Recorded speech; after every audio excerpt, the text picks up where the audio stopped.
Bonjour les gars, on se retrouve pour l'épisode 6 du podcast Rotalk. Donc on est en compagnie de Séraph, Le Big Seraph. le petit blanc, et Corentin du coup, euh, le Comme duo. Vous d'habitude. connaissez maintenant, vous commencez à être habitués. Donc comment vous allez les gars? Bah écoute, moi ça va nickel, c'est pas comme si on parle depuis 30 minutes, C'est C'est ça. vrai mais que tout va très bien, on sort des périodes de Noël, donc la prise de masse se passe à merveille. Je fuis tous mes moins de 80 pour courir petit à petit vers la 87. C'est même pas petit à petit, hein, je remplis déjà la KT, donc j'ai un bon pied dedans.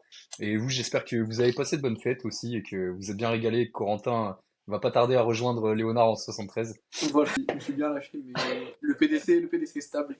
J'ai aimé primaire à faire tout à l'heure, donc le PDC est stable, donc ça va. Ah, Peck. c'est carré les gars.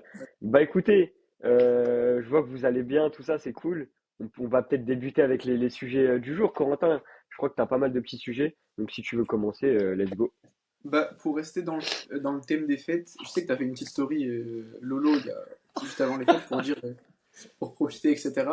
Mais du coup, concrètement, quel conseil tu donnerais pour une personne tu sais, en période de fête ou des repas de prévus pour concilier sport et on va dire excès alimentaire? Ok.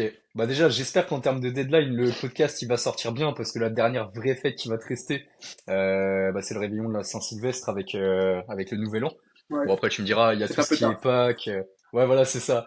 Pâques, la galette des rois, etc. Ça va pas tarder à tomber derrière, donc on reste dans le thème quand même. En vrai de vrai, en tout cas des conseils que j'ai appliqués parce que c'est bien de donner des conseils, mais c'est mieux de savoir si les appliquer à soi-même aussi. Ce que j'ai fait moi, enfin les années d'avant. J'étais vraiment dans un péché de gourmandise de malade mental. Je m'envoyais mais d'une violence exceptionnelle et enfin même Le quand mec j'avais plus faim, frustré. je continuais à manger. Non mais c'est clair. Non mais dans ma famille on mange très très bien. Il y a beaucoup à manger. Donc vraiment là j'ai juste fait en sorte de manger entre guillemets à ma faim. En plus il y a un truc qui m'a un peu aidé, c'est que j'étais un peu malade pendant les fêtes, donc forcément moi j'ai un appétit qui est assez restreint quand je suis malade. Euh, En vrai, manger à sa faim et surtout prévoir ce qui arrive par la suite. C'est-à-dire que ouais, si tu te gaves dès l'entrée, tu sais que ça va être compliqué de finir le repas. Pareil au repas, si tu te gaves, tu sais que la bûche de Noël et les fromages qui vont passer après, ça va être très complexe. Donc en vrai, faire attention. Et en vrai de vrai, il y a un tips de fou malade. Moi, j'ai remarqué que c'était l'alcool aussi qui me mettait Ouais, de vraiment dans le fou. mal. Genre, autant le repas du soir, enfin, tu t'en fiches un peu parce que tu sais que t'as pas l'après-midi à subir après. Autant du côté de, enfin j'ai deux familles, on va dire comme tout le monde, hein. Du côté de mon autre famille, on faisait souvent des repas le midi qui étaient à rallonge jusqu'à 16h. Et en fait, c'est vrai que si tu prends bah, une bière à l'apéro, tu sors avec un rouge pendant le repas et un blanc aussi. En fait, petit à petit, c'est ça qui va te mettre une grosse fatigue qui fait que tu vas sortir du repas, tu vas être mais flingué total. Et bon, cette année, j'ai pas trop pu le faire parce qu'avec le coaching en plus, bah forcément, je sors du repas, il y a quand même du travail à donner parce qu'on travaille tous les jours de l'année, que ce soit jour férié ou non, j'ai envie de vous dire. Pop, pop, pop. Mais en vrai de vrai, ouais, c'est surtout ça. Éviter les excès au niveau de l'alcool, en vrai, et éviter les excès tout court, parce que c'est ça qui vous flingue surtout à Noël plus qu'autre chose. C'est qu'en vrai, on peut profiter pour bien bouffer, mais bien bouffer, ça veut pas dire non plus trop bouffer, et ça veut pas dire y aller à outrance sur l'alcool. Donc en vrai, juste y aller mollo. Après, si vous n'êtes pas en prépa de compte, faites-vous kiffer quand même, hein. Normalement, quand t'as bien planifié, tu t'en sors en étant peut-être sur une semaine de déload ou une semaine 1 de bloc sur les périodes de fête et c'est là où t'es le mieux. Mais c'est vrai que si t'es sur une prépa de comp, je pense à des athlètes que j'ai en picking là actuellement, qui sont sur leur S4 sur 5 ou leur S4 sur 4. Là, faut penser à y aller mollo, ouais. Tranquille Donc là. en fonction d'eux, faites-vous plaisir ou non, mais pas à outrance, quoi. Ouais, sinon va falloir enlever un peu de charge sur les muscle up en fin de bloc là. C'est clair. Va falloir adapter. Et toi, Corentin, ça se passe comment du coup? T'as réussi à bien gérer les fêtes et tes entraînements?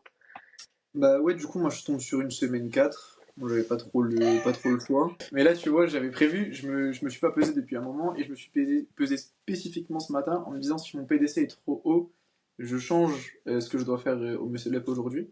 Au final, c'est ok, du coup, je suis à 66,8.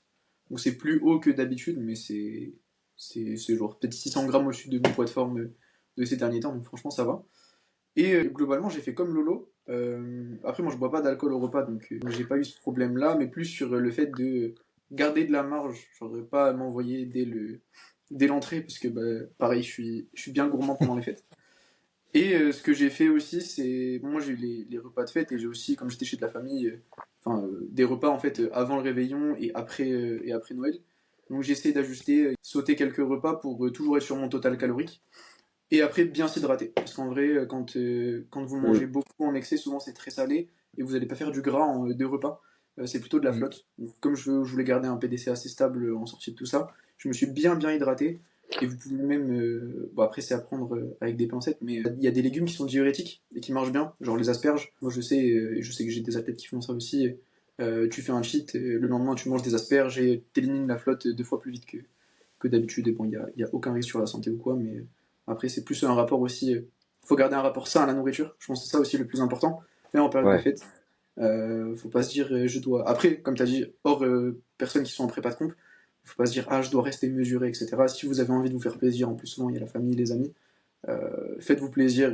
En 2, 3 jours, c'est récupéré. Ok, bah cool. Bah écoutez, moi de mon côté, euh, en vrai, moi j'ai toujours eu du mal à prendre du poids, donc en vrai, je mange jamais assez. J'aurais jamais ce truc Ah, le mental où en chance. mode je me dis, là je mange trop, faut que je me calme, tu vois. Genre, Ouais. même en mangeant trop, mon poids va pas non plus augmenter de ouf. Donc ça va, mentalement, je suis pas trop bridé sur ça. Mais par contre, ouais, je suis un peu tombé malade, tout ça. Donc, c'est cool parce que je suis en semaine 1, j'ai dû réadapter un petit peu, moduler quelques séances, enlever des renfos. Enfin, bref. De toute façon, j'ai vu ça avec Marie. En vrai, ça va parce que je suis en semaine 1 et en vrai, il y a toujours de quoi s'en sortir, tu vois. C'est pas dramatique, surtout que j'ai pas de compte bientôt ou quoi. Donc en vrai, de mon côté, ça va par la petite maladie un peu relou. Mais en vrai, ça arrive, tu vois. Je préfère que ça arrive maintenant que ce soit arrivé pendant mes prépas de comp, surtout que j'en ai fait deux dernièrement. Et surtout, bah, en vrai, là, il n'y a pas trop de soucis. De toute façon, je pense que ça allait arriver au moins une fois en hiver. Je sais pas vous si vous êtes tombé malade cette année ou pas. Moi, je tombe tout le Ah, temps malade, frère, donc je suis pas. frère, J'ai le laisse pire système tomber. immunitaire du C'est podcast là. que Ouais, bah, je suis comme toi, Coco, hein. Je suis comme toi Ouais. et il y a une piste, d'ailleurs, petite piste si jamais vous voulez explorer ça. C'est vrai que là, c'est l'hiver où je m'étais dit, enfin, moi, je chope 2 fois la grippe par an et je m'étais dit, ah cette ouais. année et tout, je chope pas la grippe, c'est mort. C'est mort. Et je me suis bombardé de vitamine D, zinc, Putain, magnésium, j'allais dire ça. J'allais dire, agro. branchez-vous vitamine D. Ah frère, en C'est, vrai, on se ouais, rend pas compte, hein. Sous-côté de malade, et même vitamine C, hein. ouais, Si tu ouais. bouffes juste 2 kiwis par jour, gros, je peux te dire que c'est une bombe à vitamine C, ça. Évidemment, on mange ça avec la peau, parce que les hommes, ceux qui mangent leur kiwi sans peau, je le Oula. comprends pas, mais c'est pas grave. Ça, c'est un autre débat. Ouais, vous êtes trop bizarre. Vous êtes trop bizarre de pas manger la peau. Ah, les gars, je Et vous jure, banane mais avec bon. la peau aussi. Banane avec la Non, peau. n'abusons pas, frère. Je suis pas sûr de ce truc-là. Mais en vrai de vrai, et je m'étais dit un truc, parce que du coup, je suis quand même tombé malade. Comme quoi, bah, bof, mais comme Coco, hein, dédicace, système immunitaire tout pété. Et je suis allé faire des prises de sang. Là, j'ai pas encore les résultats, mais en gros, j'en ai parlé un peu avec mon médecin, etc. Et c'est vrai qu'il y a des trucs qu'on sous-estime. Des fois, on peut avoir des carences autre part, ou au moins même un taux de globules blancs qui est assez bas. Et ce qui va faire que du coup, ouais, niveau maladie, en fait, tu vas te faire allumer. Et honnêtement, n'hésitez pas avant l'hiver, à la limite, prenez des petites prises de sang ou quand l'hiver démarre, histoire de voir ce que vous avez besoin d'ajuster aussi. Ça peut être pas mal si vous voulez esquiver un peu les maladies. Bah, surtout avec le variant K en ce moment qu'il y a au niveau de la grippe. Tout le monde est un peu touché, donc voilà, faites gaffe à ça. Ouais. Ouais, et surtout la vitamine D, bah nous, comme on est en France, surtout l'hiver, il n'y a pas trop de soleil et tout. En vrai, Hmm. on est un peu tous en carence, tu vois, de vitamine D. Donc, c'est vraiment pas déconnant d'en prendre à l'année, tu vois, limite. Et c'est vrai que depuis que j'en prends régulièrement, bah c'est l'année où je suis tombé le moins malade, tu vois, en vrai. Donc, Mhm. je pense que tu peux pas non plus éviter toutes les maladies, mais en vrai, je pense que ça réduit grandement les risques. Et en vrai, ça coûte pas grand-chose, tu vois. Donc, Ouais, c'est ouais. clair. Dans Mais, les ouais, compléments, ouais, c'est dans les meilleurs à recommander, hein. Ça, magnésium ouais, et vitamine C, en ouais. vrai. Bah, vous Ouais. prenez quoi comme complément? On va parler un petit peu complément. Bah, vas-y, Lolo, dis-nous tout. Ah frère, il y en a tellement. Là actuellement, mais c'est surtout l'hiver en fait, hein, parce que comme on l'a dit, système immunitaire bas, donc t'essaies de prendre enfin pas entre guillemets le maximum de trucs, mais le maximum de trucs qui est efficace pour toi. Là actuellement, j'ai le matin ashwagandha, fer, zinc, vitamine C, vitamine D, et c'est tout. C'est tout, mais c'est déjà pas mal, ça monte à Ah, c'est bien. 5 compléments dès le matin. Ok, Après, dans la journée, après complément, c'en est pas vraiment un à mon sens, mais de la whey, ok, classique. Pop, pop, pop, je m'envoie créatine à l'année, mais ça, c'est standard hein, pour la force, j'ai envie de te dire. Et le soir, magnésium et mélatonine. mélatonine parce que mon heure de coucher par rapport à mon heure de fin d'entraînement, elle est vraiment très proche. Genre, je finis l'entraînement, je crois, il est 21h. Je vais me coucher, il est 23h. Et c'est vrai que j'ai encore le Ok. nerveux un peu à vif. Si j'ai pas de mélatonine, je pense que je peux m'endormir vers minuit et demi. Alors que là, prendre de la mélatonine à 23h15, 30, normalement, je tombe de fatigue, donc c'est parfait. Et Ok, t'as bien. jamais eu d'effet secondaire de la mélatonine? Non, pas particulièrement. Les réveils, des fois, ils sont un peu durs. Mais ça, c'est plutôt par rapport au cycle de sommeil, je trouve, qu'autre chose. Mais en vrai, j'ai jamais eu de mauvais effets de la mélatonine, en vrai. Bah tant mieux, hein. Et toi, Parce que t'en as Corentin, tu déjà vu, prends quoi toi? du coup? Ouais, moi j'en ai Ouais, eu, vas-y. Ouais. ça me crée des insomnies. Au bout d'un moment, ça m'empêchait de dormir. Je sais que c'est un effet qui est possible. Du coup, Mhm. moi j'ai arrêté d'en prendre. Ce que je prends, c'est surtout en période de, donc pour dormir, en période de cours ou d'examen. C'est, vous allez en pharmacie, vous avez plein de médicaments, enfin on va dire de compléments pour dormir à base de plantes. Je crois que ce Ouais, que je prends, c'est Nova Nuit, ça marche archi bien. Et j'ai pas d'effet secondaire. Et après, en complément, je prends bah, du coup vitamine D, vitamine C et ZMB, c'est ok. tout. Ok. Et franchement, je fais ça quasiment à l'année. Puisqu'en plus, avec les allergies, etc., je suis très allergique et du coup, ça fragilise mon système immunitaire. Du coup, vitamine Hmm. C et vitamine D, j'en prends pendant une très longue période dans l'année et franchement, ouais. Bon, je tombe quand même Tiens, malade, d'ailleurs, mais je vois la différence. petite question pour vous, les gars, parce que, enfin, je sais que la vitamine C, je rebondis là-dessus parce que ça s'assimile très bien au collagène. Quand tu prends les deux en même temps, généralement, tu as une meilleure assimilation. Collagène, vous recommandez à l'année ou pas du tout? Pas du tout. Non Moi, je plus. suis anti-collagène. Ah ouais? Je trouve que c'est le Plus truc qui glycine sert que à rien. collagène, tu vois. Pour moi, c'est le complément qui sert le moins en vrai, honnêtement. Pour moi, c'est un de ceux qui m'a le plus aidé. Mais là où je suis d'accord avec toi, Mais, c'est que mais j'ai eu pas mal tu de dis que ça t'a le plus recommandations, c'est aidé, pas à l'année. mais par rapport à quoi ça t'a le plus aidé? Ah, par rapport à des douleurs tendineuses, articulaires et tout ce qui va avec. Ouais, mais est-ce que tu t'es sûr que c'est ça qui t'a aidé? Et pas autre chose Bah, que t'as pu mettre en place et tout? après, en vrai de vrai, ouais, parce qu'il y a des fois où je changeais juste pas mon entraînement, ni mon warm-up, ni mes routines post-entraînement. Et juste avec le collagène, j'avais de la différence. Après, ça dépend. Il y a collagène et bon collagène. C'est-à-dire que tu as des collagènes qui sont tout flingués et qui sont nuls. Et moi, il y a un collagène que je prends, par exemple, nos sponsors, hein, mais c'est chez Biocyte, un truc de laboratoire, et tu peux retrouver ça même en pharmacie. C'est assimilable avec de la vitamine C, et c'est du très bon collagène. Hmm. Et honnêtement, celui-là, c'est le meilleur que j'ai pris parce que, comme je te l'ai dit, en changeant rien, genre j'ai des douleurs qui sont passées des fois Ok, de gêne ou même 1/10, 2/10 à 0/10 direct. Et il y a des ok, collagènes que je devais prendre quasiment à l'année ou du moins sur des cures assez longues. Et le biocyte, c'est le seul que j'ai pris. Où genre, j'ai fait une cure d'un pot, genre ça a duré 2 3 mois. Et là, tu vois, je suis très très bien et je vais pas en reprendre avant janvier, février, je pense, avant que je rebascule un peu sur du lourd. ok, trop bien. Bah en vrai, si t'as trouvé ton truc, c'est cool. En fait, le Mhm. principal, c'est que ça marche en vrai. Ouais. Mais moi, En tu vois, vrai, je ouais. pense qu'il y a plus à gagner à du coup, bah, prendre soin de son système immunitaire, alimentation, sommeil, hydratation, tu vois, que forcément se ruer vers du collagène à tout prix pour éliminer le moindre truc, tu vois. En vrai, je Mhm. pense qu'il y a bien plus de variables à moduler que ça en première intention. Mais après, si ça Mhm. aide, faut le faire. Je suis archi Mais d'accord aussi avec toi, hein. Enfin, faut pas que ce soit ouais, un cache-misère. C'est comme, enfin, j'ai déjà été sous anti-inflammatoire par rapport à mon genou à l'époque. Et ce que je disais à mon kiné m'avait recommandé de vraiment me foutre longtemps sous anti-inflammatoire. Et moi, je lui ouais. avais dit que c'était pas un truc qui me bottait parce que ouais, faut pas que ça devienne un cache-misère en fait. Ouais, en fait, T'as c'est raison ça. sur le fait que ouais, t'auras toujours des trucs à mettre en place et c'est vrai que si tu dois, enfin, il y a un moment où tu dois en arriver là si la douleur est trop haute. Mais si la douleur elle arrive trop haute aussi, c'est que tu fais pas ce qu'il faut à côté. Ouais, Et c'est vrai ouais. que ouais, c'est quand même important pour moi à mon sens le collagène parce que c'est pas une ressource que notre organisme y produit et c'est quelque chose d'important à aller chercher hors alimentation. Mais pour autant, ouais, si tu prends que du collagène et que tu croises les doigts en te disant bon bah vas-y, je prends du collagène maintenant zéro douleur et je change rien, bah Ouais, non, c'est ça ça en marche pas fait. comme ça. Ouais, Ça marche pas comme ça. ouais. Mais Et dans tous les cas, ça te fera pas de mal, en vrai. Non, Ce qui est bien, c'est que ça fera pas de mal. non, Mais c'est ça. ouais, non, mais ok. Et Bon, en surtout, vrai, tout ce que tu si. as dit sur Ouais. la qualité du collagène, c'est très vrai parce que tu as plein d'entreprises de compléments qui vont te Mm. ranger je sais pas, leur forme de collagène sur réparation des tendons, etc. Et en fait, quand tu creuses, ça sera utile, mais pour vos cheveux et vos ongles. Et absolument pas pour vos Ouais, tendons.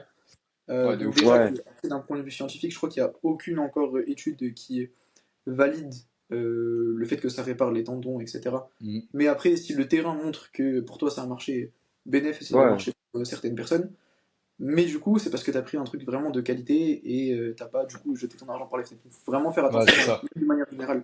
Quand vous achetez des compléments, même la whey, prenez de la whey de merde, vous n'allez pas la digérer, donc autant jeter son C'est argent par clair. la fenêtre.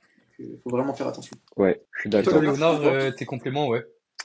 Moi, les gars, c'est très simple, c'est créatine à l'année et vitamine D, magnésium. C'est tout. Ok. Ouais, J'étais un très- peu sous oméga 3 un moment, mais en vrai, je me suis dit, vas-y, tout le monde en prend, c'est stylé. Mais je sais pas si. Voilà, je pense que je peux m'en passer en vrai de vrai, tu vois. Donc, Ici, c'est pas juste le les podcast des trois, ils me vont. moutons. Ouais, c'est ça. Non, en vrai, je prends même pas de whey, tu vois. J'essaye de avoir mes quotas en aliments. Après, c'est pas Après, on forcément. est. Ça dépend de la situation de chacun, tu vois. Mais Ouais. si par exemple, toi, là, tu me disais que tu pouvais pas manger, donc forcément, là, ouais, c'est important. Mais en vrai, si Hmm. tu peux avoir tous tes repas, je pense que c'est mieux de privilégier les protes avec les vrais aliments que prendre la facilité, tu vois. Mais Hmm, hmm. après, ça dépend de plein de. Enfin, de ta routine, tu vois. Et Ouais, Mais puis les non, c'est les gars, trois en vrai, ils me vont bien. parce que nous, enfin, tu fais 70, moi je fais 66, c'est facile de choper ces grammes de C'est prot. ça. Par contre, quand tu Ouais, fais clairement. quelque Alors chose que de toi, tu plus, fais 87. Tu fais combien? ouais, 87? Ouais. 80. C'est pas Ah oui, pareil. Le quota, faut aller chercher. Surtout que, frère, moi, Non, mais clairement. je mange pas de poisson, donc mon alimentation, elle est très Ouais. faible en oméga 3. Mais oméga 3, en fait, enfin, normalement, j'en prends à l'année. Mais là, c'est vrai que cet hiver, j'avais déjà, enfin, là, je prends trop de compléments. Donc, je m'étais dit, vas-y, faut que je calme sur d'autres trucs. L'oméga 3, j'ai un peu calmé, mais je vais en reprendre pareil dès qu'on sort un peu de l'hiver, histoire, d'éviter les problèmes cardiaques et de mourir jeune, quoi. Ashwagandha, t'as vu une diff? Ashwagandha, oui et non. En vrai, enfin, déjà, le pire truc que j'ai pu entendre sur les réseaux sur l'ashwagandha, c'est à l'époque où on était des go muscu, que ça venait de sortir, c'était un peu trend, et tout le monde était là en mode, waouh, ça Ouais. supprime les émotions, les gars, et tout. Ça, c'est vraiment la plus grosse masterclass que j'ai entendue. Et j'ai testé et tout, et du coup, je vois, bah, y a pas de changement sur les émotions, quoi, y a rien. Je me dis, bon. Et en vrai de vrai, j'ai une petite diff. C'est pas une diff aberrante, mais quand je prends pas de collagène, par exemple, je sais que ça joue aussi sur l'anti-inflammatoire. Enfin, c'est une plante qui est anti-inflammatoire, pardon, l'ashwagandha. Même au niveau du système nerveux, etc. Ouais, c'est pas trop mal. Ça m'aide un peu à me lancer. J'ai un peu moins de fatigue, mais en vrai, de là à dire que c'est un top complément, non. C'est pareil, c'est un complément que je prends de manière cyclique, 2 fois dans l'année, je crois, grand max, histoire de me relancer, je sais pas, quand j'ai un petit coup de fatigue ou quoi, je me dis allez hop, Hmm. j'envoie un peu d'ashwagandha. Mais c'est pas le complément prioritaire, mais on va dire que moi c'est un petit confort en plus. Ok. Ok, intéressant. C'est vrai que Je j'en ai pense pas jamais que c'est pris. ça non plus. Et ouais. Bah ok, bah on peut passer à la suite. Je sais pas si t'as d'autres idées, Léonard, moi j'en ai, hein, donc si tu veux, je peux t'en Ouais, donner. vas-y, enchaîne, enchaîne. Il a tout oublié, lui. Je suis pas bien depuis 2 jours, j'avoue, j'ai pas. C'est pas Mais grave. ça va venir au fur et à mesure, vous inquiétez pas. Du coup, après, si Lone, t'as des sujets, n'hésite pas aussi. Ouais, en vrai, si t'as Ah, envie moi, d'aborder des trucs, dis-nous, hein. dès que j'en ai... Tiens, vas-y, tu sais quoi, j'ai un truc. J'ai un Vas-y. truc Dis-moi. parce que je sais que, pour c'est même pas un sujet, c'est un petit enseignement, on va dire. J'ai vu que vous avez eu Marie sur le podcast la semaine dernière, qui vous Ouais, Ouais. coach actuellement tous les deux. C'est quoi le meilleur enseignement que genre Marie elle vous a apporté pendant le coaching? c'est une bonne question. C'est dur, hein. Eh, et ça reste dédicace à Marie, d'ailleurs, on t'adore, ça reste en lien avec le podcast, ça montre que je suis l'actualité de Raw Talk. Ouais, ouais, ça fait plaisir, ça fait plaisir. Putain, en vrai, Moi, moi, je pense que c'est un tout, mais moi, je trouve que l'accompagnement de manière générale est vraiment excellent sur tous les plans, tu vois. Je pense que ça revient un peu ça retranscrit ce qu'elle disait dans le podcast, mais ça se voit que déjà humainement, l'accompagnement est vraiment parfait. Enfin, moi, c'est aussi ce que je recherche. Après, elle me suit pas sur tous les mouvements, elle me suit que sur le tirage depuis 2 blocs et la poussée depuis janvier. Donc, Hmm. j'aurais peut-être moins de choses à dire précises par rapport à Léonard. Euh, je dirais aussi dans la philosophie d'entraînement, c'est différent de ce que je fais. Donc ça m'ouvre des perspectives d'évolution, enfin de remise en question, etc. Je trouve que c'est vraiment très important. Et est-ce que j'ai autre chose à dire? Parce qu'en fait c'est dur de trouver parce que j'ai que des trucs bah, positifs. Tu vois, moi, le suivi, je suis Bah, hyper c'est en cool, tu vrai, vois. ouais, Au moins. bah, justement, là, tu m'as un petit peu aidé, Corentin, mais moi, le meilleur enseignement, ça serait le côté humain ouais. de Marie. Et genre, je trouve que ça fait la diff de ouf. Genre, vraiment, pour moi, la plus-value avec Marie, c'est comment elle aborde le coaching, mais pas que avec les chiffres, les trucs, mais vraiment son côté humain.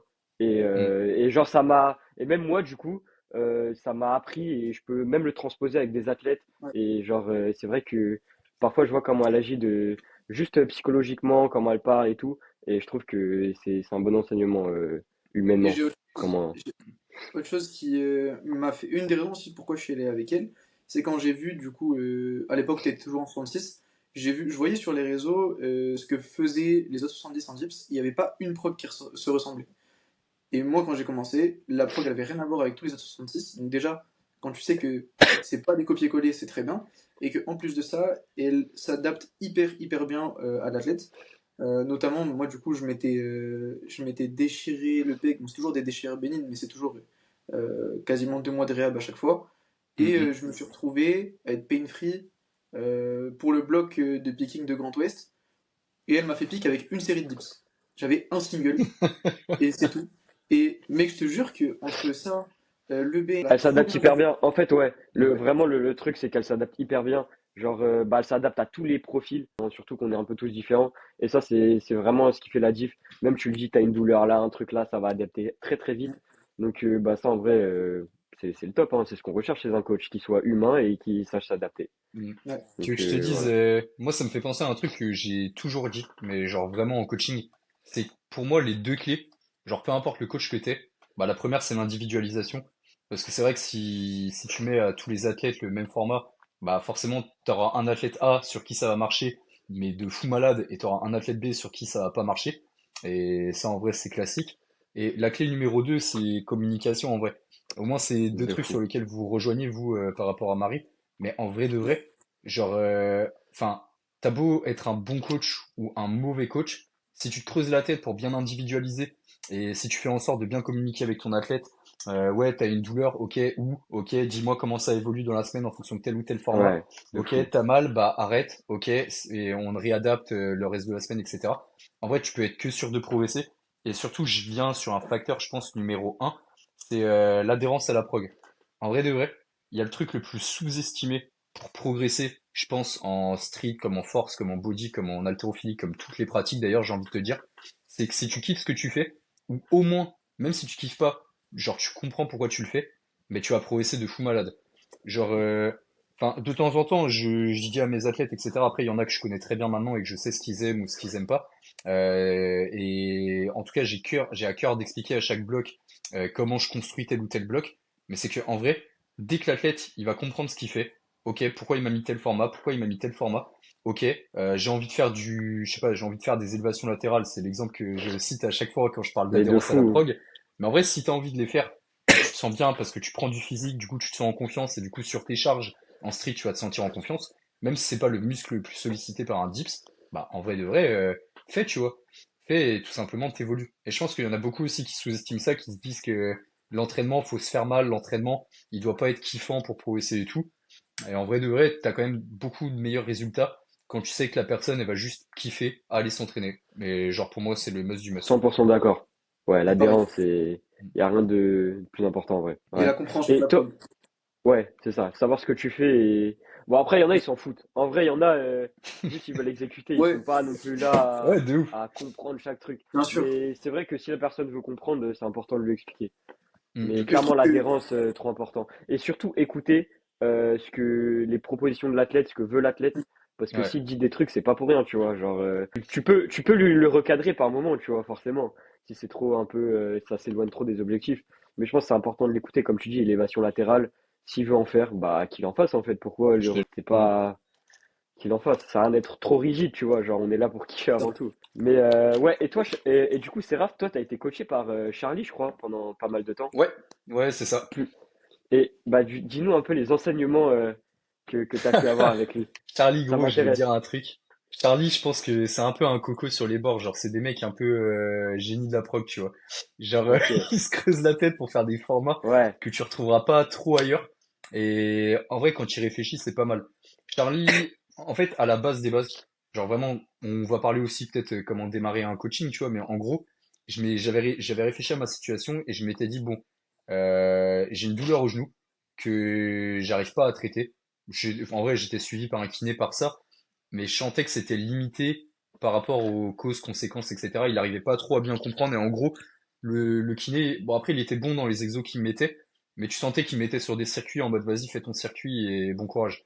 ouais, Euh, Enfin, après, il m'avait très bien suivi sur d'autres problématiques, ce kiné-là, mais bref, et voilà.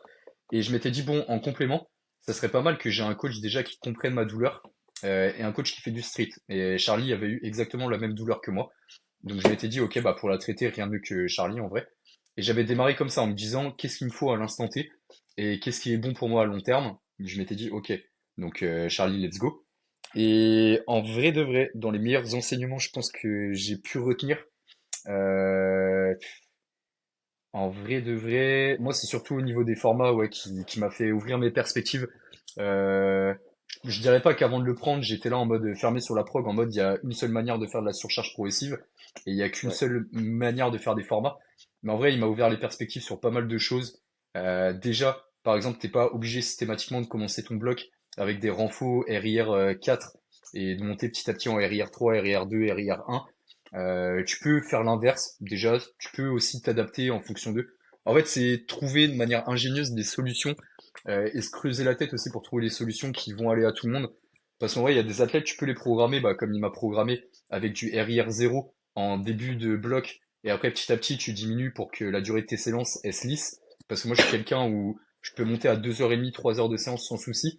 Pareil. Mais c'est vrai que si, ouais, en fait, si au début du bloc, ça Facile dure une 3 heure et heures. demie et que ça dure 3 heures C'est à la très fin, long. c'est chiant en fait. Ouais, Ouais. après, moi, ça va, enfin, je fais pas non plus que de m'entraîner, donc c'est pour ça. Et je reste relatif par rapport à ça, hein. Je sais pourquoi elles durent 3 heures mes séances. Tu es bavard. Euh, ouais, c'est ça. Mais en vrai, ouais, en fait, j'ai Ouais, trouvé que du coup, c'était intelligent, mais il y a des manières de lisser la durée des séances sur tout le bloc. En fait, si tu te Ok, l'envoies sur tes intéressant. renfos et tout, même en termes d'adhérence, du coup, ça stimule. Ça, c'est un truc que j'ai kiffé, et même en termes de format en général, il m'a fait des formats de fou furieux. Et c'est ça qui m'a fait, vas-y, je vais conclure sur ça. L'enseignement, c'est que genre, il n'y a pas un bon ou un mauvais format, c'est que tu peux toi-même aussi créer tes formats et qui passent bien, et ça rejoint ce qu'on disait avec l'individualisation. C'est que si tu crées un format que tu n'as jamais vu chez un mec, ça peut paraître exotique, mais si ça marche parce que tu l'as créé ce format de sorte à ce qu'il marche bien sur la personne, bah en vrai, pourquoi pas? Là, tu vois, il y a un format que je teste en ce moment, que je me suis créé pour moi-même. C'est un tertiaire sur les tractions contre-élastiques. Et en vrai, c'était à chier. J'en avais marre de faire des tractions contre-élastiques avec un poids parce que ça me fait chier en termes de setup. Et moi, je suis Ouais. quelqu'un, quand ça me fait chier, j'ai énormément de mal à faire. Bah, on reparle par rapport à l'adhérence, hein, mais bref. Mm. Et je m'étais dit, ok, eh ben, je vais prendre un élastique, genre vraiment balèze. Je vais commencer mon bloc. Là, j'ai commencé en 5x7, un bloc de 4 semaines. Et l'objectif, c'est de monter les fourchettes de répétition et de finir juste en 5x10 contre élastique. Bon, après, si je me le suis mis aussi, c'est parce que je suis très dépendant, enfin, je suis très faible au niveau des avant-bras. Et quand je fais des séries en force, je sens pas trop cette faiblesse-là, mais pourtant, je sais qu'elle m'impacte sur mon tirage. Et là, faire du 5x10 contre élastique, bah, je peux dire que t'as les avant-bras, ils chauffent à la fin. Et ça me permet de Ouais. garder du volume, garder de l'hypertrophie, parce que je suis un peu en force ondulatoire. Donc bref, voilà un peu l'enseignement que moi j'ai Ok, retenu, intéressant. qui Ouais, rejoint c'est ce que très je disais intéressant. avec l'individualisation. Ouais, mais du coup, je sais pas si vous êtes d'accord, mais en tant que coach, je trouve que c'est hyper important de se faire coacher justement par plusieurs coachs Mm, et de découvrir les méthodes des autres, la philosophie des autres, parce que nous trois, on coach et tout, du coup, on a notre propre vision, notre propre manière de faire, mais je trouve que quand tu te fais coacher et quand tu as eu plusieurs coachs, etc., plusieurs mm, manières de te faire, de t'entraîner, en fait, bah, ça développe aussi ta capacité de coach, tu vois, en tant que tel. carrément. Et ça, je trouve que c'est trop important, les coachs qui ont eu des coachs qui se font coacher encore et tout. Donc, Mm. je sais pas si vous êtes d'accord avec ça, mais ça Ça apporte revient à beaucoup de l'ouverture se faire d'esprit, en fait. coacher, je trouve. Moi, je suis d'accord. En fait, il faut rester ouvert d'esprit, même tu vois, les discussions entre coachs. Moi, je sais que j'ai vu Tesco 2 fois là cette semaine. Mm. Bah, je voyais ces athlètes s'entraîner, j'ai vu un truc, je me suis dit, ah bah tu vois, je vais lui poser la question. Et après, on a discuté de plein de trucs et tout, et en fait, euh, ça te fait grandir, même si tu n'utilises pas ça d'un point de vue direct, etc. L'ouverture Ouais, d'esprit, après, ça revient à... ouais, c'est Moi, je trop trouve que tu as important. parlé de piliers très importants pour un coach, qui sont l'individualisation et la communication, et je pense que Mm. la formation perpétuelle, c'est hyper, hyper important. Et quand tu arrêtes de te former, c'est là où tu deviens petit à petit obsolète. Et les Mm. discussions entre coachs, je trouve De que ça fou. fait partie de la formation, la remise en question, etc. Et donc se Carrément, faire coacher, c'est pas mal. carrément, carrément. Après, même pour un athlète, enfin, de manière générale, si t'as un athlète qui a envie d'apprendre, moi je prends mon profil où je suis vachement autodidacte. Quand j'ai pris des coachs, j'ai toujours dit, ça, je suis désolé parce que ça durera pas longtemps, mais je suis une nature comme ça, où je peux pas rester trop longtemps avec un coach. Genre, que j'ai été coaché à l'époque, mais vraiment, mon tout premier coach, c'est Guillaume. Coco, il connaît, mais il y en a très peu qui le connaissent. Le moins de 66, le fou furieux. J'ai été coaché par lui au début, il savait que ça allait pas durer très longtemps parce que je l'ai dit cash au début. J'ai été coaché par Marco, pareil, Marco, je l'ai prévenu que ça allait pas durer longtemps. Et après, j'ai été coaché par Charlie, du coup, où Charlie, c'est pareil. Charlie, en plus, ça a été un des plus longs, je crois, en coaching que j'ai pris. Parce que, en tout cas, j'estime qu'il est vraiment bon dans ce qu'il fait. Mais c'est pareil, je trouve que c'est important, en fait. Soit si t'es le genre de profil comme moi, autodidacte, où t'as envie de prendre des ressources, de les appliquer, de voir ce qui marche, etc. Après, de retester des trucs sur toi, de reprendre un coach, etc. Ok. Je trouve ça bien. Je trouve ça bien après si t'es un athlète où t'aimes bien être dans un certain confort, d'avoir un coach juste qui est intelligent par rapport à ta programmation, qui pourra t'apporter de la nouveauté, qui reste logique par rapport à ce que t'as besoin, mais que pour autant, bah, tu restes avec lui si t'es bien avec lui, parce qu'en vrai, comme on l'a dit aussi, la communication c'est important. Faut pas changer de coach juste pour changer de coach. Si t'as un bon coach en soi et que tout marche bien, t'as aucune raison de changer. Mais pour Ouais. autant, ouais, s'il y a besoin, des fois c'est important. Enfin, même moi, tout allait bien avec Charlie, hein, tu me diras, mais c'est juste que j'avais envie de tester des trucs, d'appliquer des trucs sur moi-même et de voir aussi mes limites. Là, pour autant, j'ai pas trop de limites sur mon autoproc, je trouve que je suis pas trop mal, mais bref. Et en vrai, ouais, ça dépend du profil. Mais en tant que coach, c'est bien aussi ouais, de voir ailleurs pour se former. Comme disait Coco, la formation continue, c'est trop important. Ouais, ouais. Et de toute façon, dans tous les cas, quand t'es coach, toi-même, tu sais à quel point c'est important, surtout quand t'es en prépa, quoi, de te faire Ouais. accompagner. Parce que gros, tu vas faire un picking si à l'œil tu vois pas qu'il y a des choses qui se passent mal, parce que l'objectivité et la subjectivité, c'est deux choses qui sont totalement différentes. Bah, tu risques de capoter ton picking, ton affûtage, ta compétition. Parce que gérer son match tout seul, ou même, en vrai, on a toujours dit, ouais, le minimum, c'est de se faire gérer le match par quelqu'un qui te connaît un peu. Ouais, certes, mais vas-y, c'est super différent. Ouais. Moi, je me vois mal, même Coco, qui me connaît très bien, par exemple, je me vois mal lui dire, le jour de ma compète, vas-y, frérot, t'es chaud de gérer mon match. Parce que Coco, il a pas vu comment le picking s'est passé, il a pas vu comment les difficultés de l'affûtage se sont passées, etc. Max, par exemple, à Annecy, il m'avait demandé de gérer son match. J'avais dit avec plaisir, il m'avait partagé son bloc de picking, son affûtage. Il m'a envoyé ses vidéos, je faisais pas des retours pour autant, mais juste voir un peu les problématiques qu'il allait avoir et tout, c'est trop important. Sauf que De c'est fou. pareil. En vrai, ça dépend des coachs, hein, mais tu peux demander des fois à un coach de faire du travail gratos pour toi, de regarder tes vidéos, de regarder un peu comment se passe ton picking, etc. Des fois, ça peut être frustrant pour un coach. Après, moi, Max, c'est le frérot, donc non, mais voilà quoi. Donc ouais, en vrai, quand t'es là à avoir ce dialogue-là, si t'es pas capable de te prendre un coach toi-même, en vrai, bah, Ouais. tu parles un peu dans le vent, quoi. Ouais. Ouais, je suis Ouais. 100% d'accord. Mm. Je Ouais. pense les gens se rendent pas compte que gérer le match le jour J, tout le travail préparatoire qu'il y a avant en fait, Mm. et qui est plus important que le travail le jour J de simplement choisir les barres, parce que tu fais tes choix de barres en fonction de tout le travail que tu as fait en amont C'est d'analyse. clair. Donc ouais, même si tu donnes ton match à ton frérot, il y a des petits trucs à avoir avant pour que ce soit Mm. bien. Mais ouais, je suis 100% d'accord avec toi. Ouais. C'est mieux d'être Ouais. géré par. Ou au pire, tu fais comme Corentin, t'es sur tout, t'as deux coachs et t'es en auto sur certains mouvements. Le C'est roi. un débat qui est vaste. Incroyable. Si t'as un coach par mouvement. Ouais, Et là, je quasiment. peux te dire que t'es Ouais. bien, frère.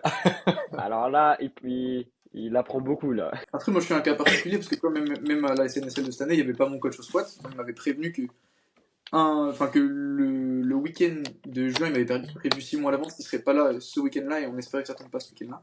Voilà, on c'était ce week-end-là. Mais comme j'ai quasiment tout le temps été en auto-coaching, j'ai quand même et avec le temps, j'ai cette objectivité. Et du coup, Marie a remplacé. J'avais Marie et Mathis qui m'a vu. On s'entraînait pendant 2 mois non-stop ensemble, toute la prépa. Donc, il me connaît par cœur. Marie, on s'était appelé, on avait tout mis carré, etc. Plus mon objectivité, ça fait une bonne formule. Mais Ouais. voilà, c'est pas un schéma à reproduire non plus. Ouais, parce que toi, t'as quand même une bonne maturité dans ta pratique, mais c'est pas le cas de tout le monde en Mm. vrai. Ouais. C'est Mais clair. ouais, Mais ouais, je suis d'accord. même objectivité, hein. Enfin, là, on y revient. Mais c'est vrai que quand t'as une bonne maturité, donc t'as les connaissances pour prog, et t'arrives à être objectif, en vrai, ça peut durer quasi indéfiniment, mais il y aura toujours des choses que tu vois pas. Moi, je sais qu'il y a des choses que je rate, hein, et que je fais pas très bien en étant en auto-coaching. Mais comme pour le moment, c'est quelque chose qui me correspond, bah, je vois pas l'inconvénient de garder ça. Euh, mais c'est vrai que ouais, enfin, si t'es quelqu'un qui est très subjectif, qui a pas non plus les connaissances du sport, en vrai, si t'es débutant, enfin, tu progresseras dans tous les cas.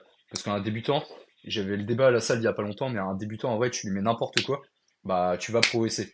Mais après, progresser dans quelles conditions? Parce que si c'est progresser pour se blesser derrière, ouais, ça vaut pas le coup. Et si c'est progresser pour se blesser et pour prendre un coach qui va devoir te récupérer en étant cassé de partout, mais c'est un enfer. C'est un Ouais, enfer. Mais voilà. En vrai, tout dépend, je pense, de la personne aussi en auto-coaching. Moi, je trouve pas que c'est mal. Tu vois, enfin, nous trois, je vois pas qu'on ait des profils où on pourrait pas s'auto-coacher sans progresser. Mais pour autant, bah, je le conseille pas à tout le monde parce qu'on n'est pas tous les trois, quoi. Enfin, C'est tout le monde ça. n'est pas nous trois. Donc voilà.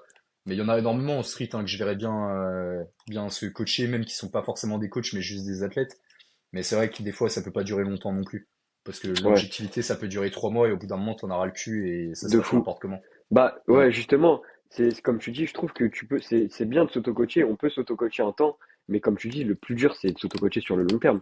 Genre Mm. moi je me rappelle, je m'auto-coachais, ça allait bien les deux trois premiers mois, après je partais en couille, je faisais des folies, c'était plus du tout ce qu'il fallait faire et là voilà, je me redirigeais vers un coach parce que bah je me rendais moi-même compte que là je perdais mon temps, j'avais Mm. trop de choses à perdre, tu vois, de à continuer comme ça.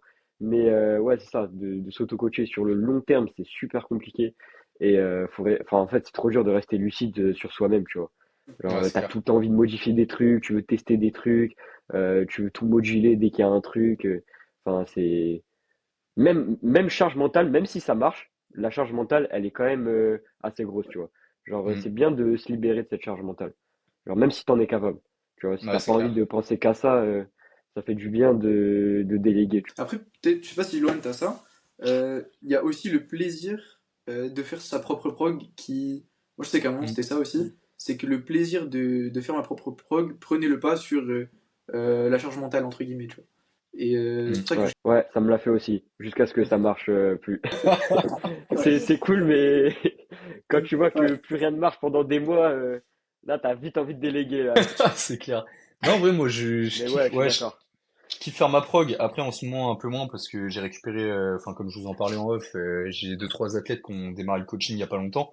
Et en fait, quand tu as des périodes où c'est un peu plus rush, ou du moins tu dois changer ton organisation, bah, moi, j'ai tendance à du coup me foutre en dernier. ouais, Genre en mode, Ouais, enfin, quand j'ai le temps, je vais prendre le temps de faire ma prog. Et je dis ça toujours en mode comme si j'étais n'importe quel athlète, parce que je considère pas que je dois allouer plus de temps à ma prog qu'à la prog des autres athlètes que je coach. Sinon, c'est clairement que je montre qu'il y a un problème d'investissement sur un de mes athlètes et ça, je suis pas comme ça, donc je fais gaffe. ouais, ouais. Mais pour autant, bah là, mon problème, c'est quoi? Comme j'ai du monde qui a démarré, quand je suis un peu dans le rush, ma prog, gros, je vais faire des trucs. Des fois, c'est un peu un carnage. Niveau incrémentation de poids, etc. Quand je dois me créer des blocs, des fois, c'est un peu complexe aussi parce que du coup, comme je suis dans le rush, je me dis bon, ok, faut que je fasse vite sur ma prog parce que ma prog en soi, c'est moi, donc c'est pas grave. Et là, ça m'est arrivé il y a quelques semaines où j'ai démarré des blocs. Enfin, j'ai eu une période là qui était un peu complexe. J'ai démarré un bloc et je l'ai démarré beaucoup trop haut parce que bah ce que je vous expliquais où j'étais un peu trop dans le rush. Je démarre un peu trop haut. Je fais bon, ok. En plus, c'était normalement je devais enchaîner 3 semaines, 3 semaines. Donc je fais ça, j'enchaîne les 3 semaines, ça se passe super bien. Là, je refais ma prog, gros carnage sur la semaine 1/3. Donc je me dis après ça, je déload, je fais un déload, et après là, je redémarre un bloc, enfin je suis sur une fin de semaine 1/4. Pareil, où il y a des formats où je suis un peu haut. Après, ça va que c'est des formats primaires, mais ouais. Enfin, moi j'ai cette tendance-là du coup à me dégrader mes propres prog en me disant je sabote ma prog, mais au moins je sabote pas la prog de mes athlètes. Donc Ouais, c'est c'est positif pour mes athlètes. Par contre, moi c'est pas ouais, ouais, c'est ouais. pas optique quoi. Vaut mieux 5 Bah, je l'inverse se trouve que dire. bah, la plus grosse difficulté, c'est de pas commencer trop, en fait. Hmm. Genre, moi, je sais que j'avais ce problème, c'est que je commençais trop, et la semaine 2 j'étais déjà cuit, quoi. Ça n'avait plus de sens à un moment. C'est pas facile, hein. C'est pas Hmm. facile. Ouais. Donc, ouais, Coco, t'aurais un. Bah, toi, comme tu m'as dit, t'as préparé pas mal de trucs pour enchaîner. ouais. Alors, j'en ai plusieurs, mais euh, là, on arrive sur la fin de prépa de pas mal d'athlètes pour tout ce qui est régionaux. Est-ce que vous avez des conseils pour les athlètes pour bien finir leur prépa? Que ce soit, Hmm. je sais pas, mental, un peu. Bah, vas-y, Carrément. c'est Raph. Bah, plus je suis bien pour en parler parce que moi en tout j'en ai quatre là qui vont faire les régionaux. J'en ai trois en Normandie et un qui va faire Pays de Loire. Trop bien. Euh, En vrai de vrai, ouais, c'est cool. Surtout Normandie, moi ça me hype d'avoir pas mal d'athlètes sur une échéance. Surtout que comme ils sont pas dans la même caté, enfin je crois qu'il y en a deux qui sont dans la même caté, mais je vais pas courir partout toute la journée, donc ça va être cool. En vrai de vrai, là, comme on arrive ouais, sur les fins de picking de ces athlètes-là, bah déjà fin de picking, ça dépend de comment ils sont programmés, ça dépend de qui les a programmés. Mais en vrai, peu importe, là, les charges qu'il va y avoir, faut se focus standard et exécution. Ça va rejoindre un réel que j'ai tourné aujourd'hui d'ailleurs, où je disais, en fait, moi, il y a un conseil que je donne toujours en début de picking. Imagine que t'es le pire juge possible en face de toi. Genre vraiment, le juge, il met mes deux plombes à te donner le start, deux plombes à te donner le rack ou le box. Et déjà, ça va t'habituer à tenir ces positions-là qui sont parfois chiantes quand, je sais pas, tu mets pas assez d'intention sur ton gainage, par exemple ta protraction au dips, etc. Hmm. Ça, c'est le conseil numéro un que je donne. Mais ouais, faites gaffe à vos standards parce que c'est vrai que quand on arrive en fin de bloc de picking, on se hype avec les charges lourdes qui arrivent. Mais il faut pas qu'on oublie que le picking, c'est du spécifique à la compétition. C'est-à-dire que spécifique à la compétition, faut pas commettre d'erreurs sur les ordres et les standards. Et il y en a beaucoup qui s'emportent comme ça. Où moi, j'ai eu le cas sur pas mal d'athlètes à l'époque où semaine 1 à 3, par exemple, si je te fais un picking qui dure en gros 6 semaines, je te fais 4 semaines de pick, 2 semaines d'affûtage, je vais en avoir un de la semaine 1 à 3, il va être irréprochable. Semaine 4, comme il approche de ses 95% de RM théorique, le mec, mais il est mec, en pétard, mais comme un ouf. Et tu vois, il oublie le start au muscle up, il va Ah comme un bourrin, putain. un élan, mec, mais t'as peur, Ah tu pleures putain. et tu te dis, mais qu'est-ce qui s'est Ouais, passé, gros? tout 3 semaines, dégrade. ouais, trois semaines, frère, 3 semaines qu'on travaille. Donc là, j'en ai qui arrivent en fin de picking et je leur dis, les gars, faites bien gaffe. Je leur dis là, c'est le moment, ok, je veux que vous soyez hype, mais soyez pas bêtes, genre, oubliez pas tout ce qu'il y a autour. Parce que c'est vrai que c'est avoir un certain confort que d'avoir créé des automatismes par rapport aux ordres et par rapport aux standards. Tu sais que tu arrives le jour de la compétition, tes premières barres elles sont fiables parce que tu as tout fait ce qu'il faut pour.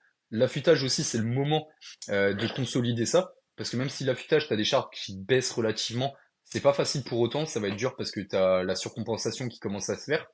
Donc ouais, Ouais. faut y faire gaffe. Et en vrai de vrai, en dehors de ça, bah faites gaffe aussi enfin écoutez-vous et faites gaffe à votre intensité.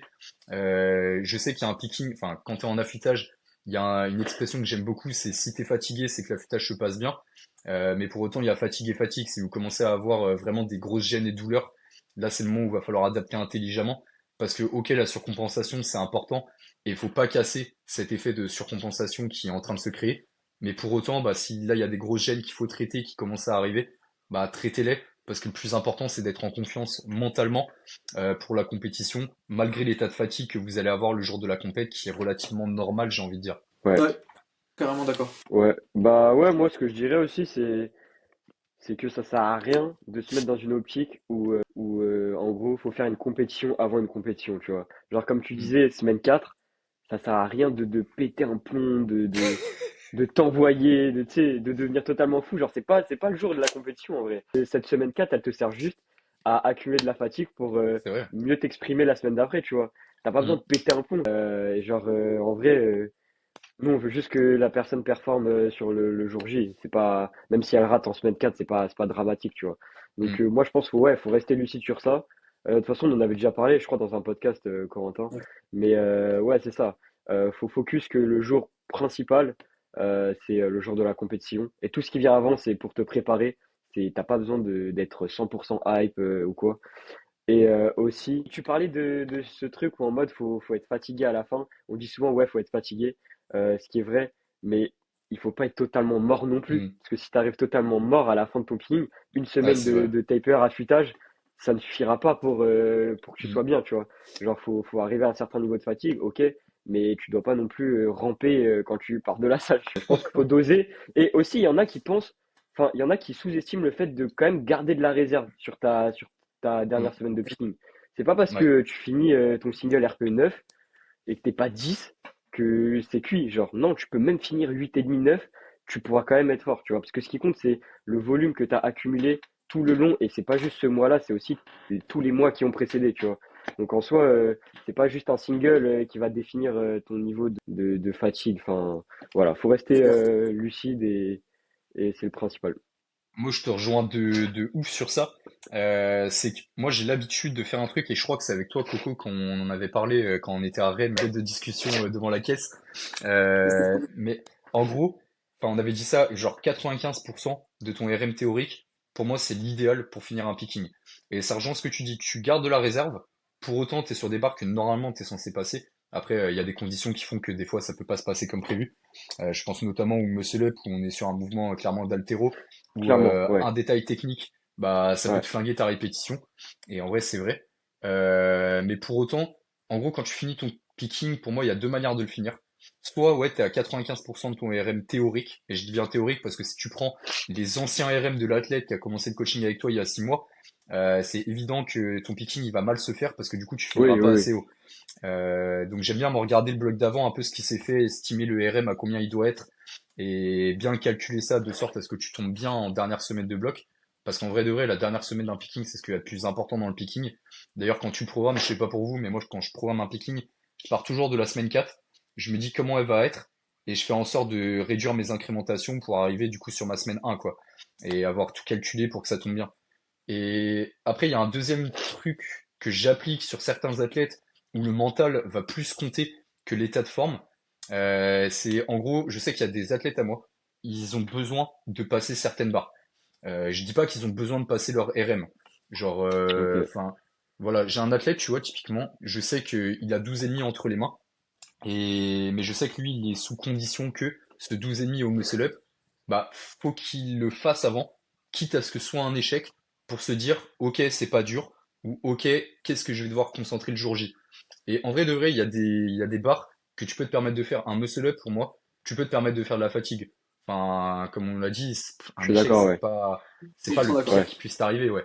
Enfin, c'est comme en haltéro, hein. De toute façon, tu me diras, mais bon, bref, ça mais je pense qu'on se rejoint sur ça, que le muscle up, c'est de l'haltéro. Mais pour moi, tu Ouais. fais un échec au muscle up à 12,5, peut-être que c'est ton 100% RM, mais pour autant, c'est pas si Oui, impactant. Une de traction, fou.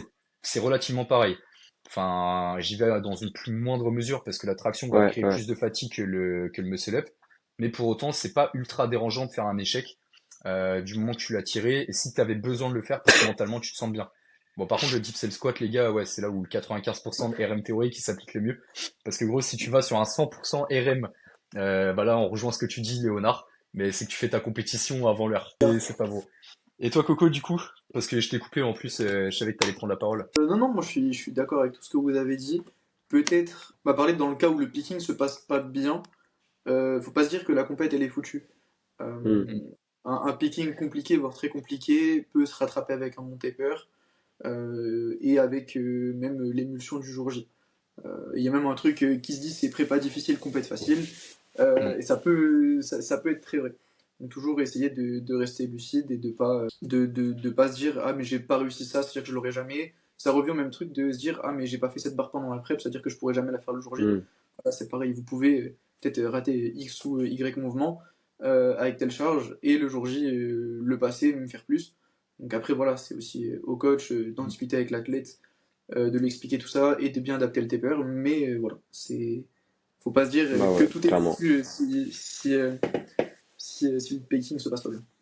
Ouais, c'est ça. Et surtout, ça peut arriver d'échecs et c'est pas bien grave, hein. Bah, en vrai, si on prend mon exemple par rapport à, j'avais fait quoi? FNS les sports.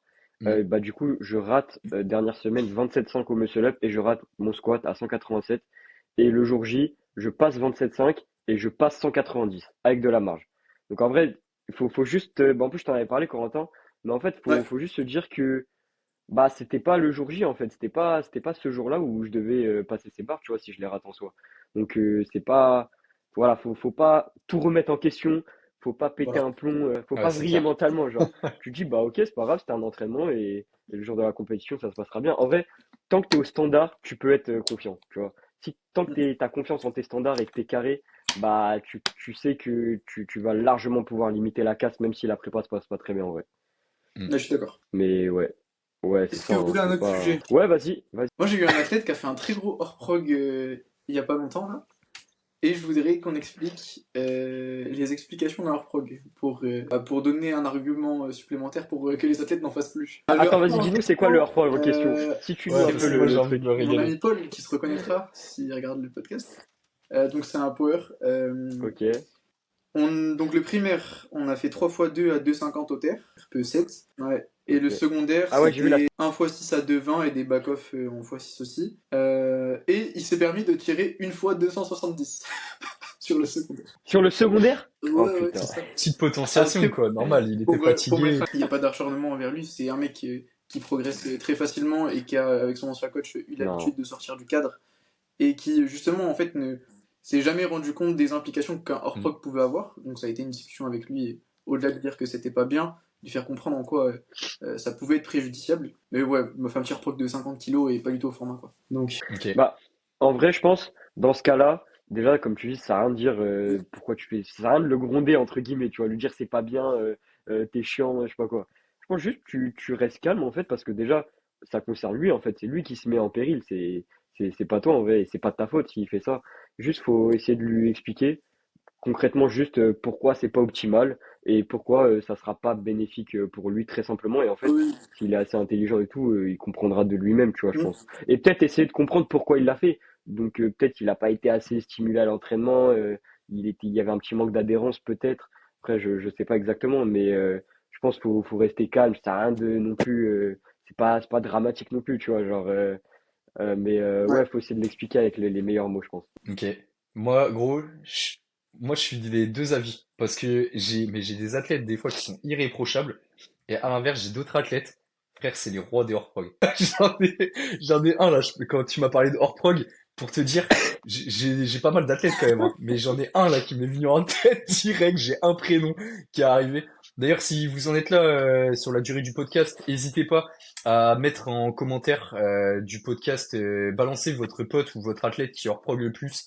Voilà, comme ça. Je vous fais les stats sur YouTube et au moins on verra qui est resté jusqu'à la fin. Mais en vrai de vrai, les gars, moi je vous dis un truc. Moi, je suis dans les deux camps. Ça veut dire, je suis pas le mec trop compréhensif qui va dire, ah ouais, pourquoi t'es hors prog? Ok, bah si t'es hors prog, c'est sûrement de ma faute. Et bah désolé. Ah Moi, non, faut pas non, non, abuser. non, j'abuse. En mode, je Le cherche à coach, comprendre leur prog. la Non, ouais, victime, ouais. c'est. Gros, moi je suis là en mode, genre, pourquoi tu fais ça, tu vois? Genre, explique-moi au moins Ouais, les raisons que moi je ouais, c'est comprenne ça un en fait. minimum, etc., C'est tu ça. vois? Il va me dire, je sais Ouais. pas, j'ai besoin de me rassurer, ou je me sentais en forme, j'ai voulu faire, etc. Moi, j'entends les raisons, mais par contre, j'engueule aussi. C'est-à-dire que, Oui. en vrai, tu peux mettre trop quelqu'un dans un confort. Quelqu'un qui va se dire, c'est à chaque fois que tu lui dis, ah ouais, je te comprends, bah c'est pas grave, je ferai en sorte d'adapter. En fait, t'as une chance sur deux que soit le mec de lui-même, bah tu vas adapter pour aller dans ce qu'il souhaite, bah du coup il va adhérer mieux à la prog et il fera pas d'hors prog, mais t'as une chance sur deux à l'inverse que le mec il se dise ah ouais bah si on me dit rien quand genre vas-y je vais me régaler alors. Mais en fait là où je vous rejoins tous les deux c'est que si t'engueules pas, tu te retrouves avec un mec qui va hors prog peu importe le contexte et ça va devenir une spirale où tu pourras plus t'en sortir. Et si à l'inverse tu cherches pas à comprendre, bah tu vas juste te retrouver avec un mec qui t'enverra plus ses hors prog et toi Ouais, si ouais, ouais. enfin Je suis d'accord. le plus pénalisant, mais vraiment le plus pénalisant, c'est en tant que coach, ne pas avoir les informations. C'est-à-dire, moi, je préfère que j'ai un mec, il leur prog toutes les semaines, je l'engueule toutes les semaines, mais il continue à m'envoyer ses hors prog, De fou. pour que je puisse avoir le contexte. Parce que ouais, si, je sais pas, t'arrives en semaine 2 et là, ton athlète, d'un coup, il a des douleurs, mais de fou furieux, et tu comprends pas pourquoi, et bah, le mec, ça fait 2 semaines qu'il met 10 kilos de plus sur ses charges que ce que tu lui avais prévu, et qu'il rajoute une série, bah, là, tu comprends, tu vois, tu te dis, ok, bah, c'est bon, je sais, je peux t'expliquer pourquoi t'as des douleurs. Si à l'inverse, le mec il arrive sans contexte en semaine 2 et il dit j'ai des douleurs et toi t'as aucun contexte de ce qui s'est passé, mais tu vas te dire putain mais enfin en fait tu vas adapter la prog par rapport à ce que t'as fait toi-même. Du coup ça va être encore plus facile pour le mec, mais le mec va continuer de reprog. C'est ouais c'est un calvaire. En fait faut avoir les deux. Faut savoir dire non, mais savoir dire aussi ok bah je comprends ton point de vue. Écoute je t'explique pourquoi c'est pas bien ce que t'as fait. Je comprends que ce que j'ai fait ça peut t'avoir frustré aussi, mais si t'as raison d'avoir mis telle ou telle chose en place dans la prog, bah dans ce cas-là, tu lui expliques mieux parce que ça peut venir aussi du fait que tu lui ai pas expliqué toi pourquoi t'arrives sur telle intensité tel jour et pourquoi tel renfort il est comme ça et pourquoi ci et pourquoi ça. Mais ça peut venir aussi de l'athlète juste qui arrive pas à se contenter. Dans tous les Ouais, cas, ouais, ouais, clairement. Ouais. on en revient à ce qu'on disait, hein, communication, les mecs. Communication, c'est l'essence même. Pour moi, tout est rattrapable à partir du moment où tu communiques et c'est vraiment le plus important. Ouais. Et aussi, tu vois, je pense qu'il y a hors prog et hors prog. Là, Corentin, ton Mm. exemple, je trouve que c'est quand même un sacré hors prog, tu vois. C'est pas pareil que genre, tu sais, en vrai, tu lui mets, je sais pas, il a au squat, il doit faire un 5x5 à 137 et qu'il met 140. Il fait un petit arrondi. Ouais. Bon, c'est pas si grave que ça, mais là, c'est vrai que. Bah, Bah, écoute, dis-nous comment t'as réagi. alors, bah Tu du as dit coup, Ouais. quoi? déjà, je lui ai dit qu'il avait trollé, tu vois. J'avais dit qu'il avait abusé. Mais après, Ouais, comme bah, vous avez fait, j'ai ouais. essayé de comprendre et en fait, je savais, comme je dis tout à l'heure, que c'est un athlète qui progresse très vite, quoi qu'on fasse. Et avec son ancien coach, pareil, bah, en fait, il avait l'habitude de sortir du cadre en permanence. et il a jamais eu, du fait de sa progression, les mauvais côtés d'un hard prog. Le fait de casser l'élan, les possibles douleurs, enfin tout ça. Mm. Euh, donc en gros, ce que j'ai essayé de comprendre Ouais, aussi ce que je pouvais faire. En gros, là, il a repris parce qu'il a été malade toute la semaine. Il est revenu à l'entraînement, il se sentait trop bien. Voilà, il a envoyé les 2,70. Donc j'ai essayé de comprendre tout le contexte, les antécédents, etc. Je lui ai expliqué les conséquences. Je lui ai dit, bah là, je t'avais expliqué le cycle. On faisait ça sur le primaire, après on passait sur un bloc doublé, puis un bloc single. Tu avais deux blocs à attendre et il pouvait me faire confiance. De toute façon, dès le prochain bloc, on allait tirer sur de très grosses barres. Donc je lui ai dit, tu vois, là, c'était pas la chose à faire d'un point de vue dynamique du cycle. Et après, je lui ai dit, bah, entre guillemets, là, tu as le bénéfice du doute. Je t'engueule pas, de toute façon, au fil de la discussion, il s'est rendu compte de la bêtise qu'il avait fait. Je dis, par contre, là, tu as toutes les informations, tu me refais un prog, là, forcément, il y aura sanction. Je sais pas laquelle, mais il y aura sanction. Et à un moment, il m'a dit pour rigoler, mais de toute façon, je te le dirai pas au pire. Je lui ai dit, mais de toute façon, je finirai au courant. Tôt ou tard, je finirai au courant. Donc de toute Ah façon, si putain, vous vous dites, je le dis pas mm. à mon coach, les gars, vous faites un prog, vous êtes trop content, vous l'envoyez à votre pote, qui l'envoie, on finit par savoir.